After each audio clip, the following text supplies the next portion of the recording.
Assalomu alaykum. Bugun biz har kuni foydalanadigan veb saytlar qanday qilib tirik holatga kelishi haqida gaplashamiz.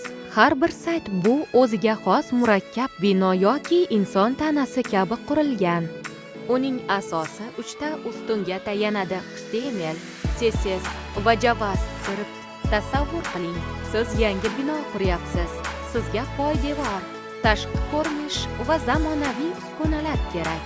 Dasturlashda ham xuddi shunday bir shakl beradi. Biri go'zallik, biri esa harakat. Birinchi qadam HTML. Bu saytning skeleti. Unda hech qanday rang yoki animatsiya yo'q. U faqat brauzerga buyruq beradi. Mana bu yerda matn bo'lsin, bu yerda rasm, mana bu qismda esa sarlavha. HTML bu tartib va mustahkam poydevordir. Usiz saytda hech qanday struktura bo'lmaydi. Navbat CSSga.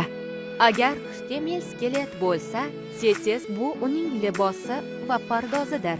U saytga rang beradi, shiftlarni chiroyli qiladi va hamma narsani tartib bilan joylashtiradi.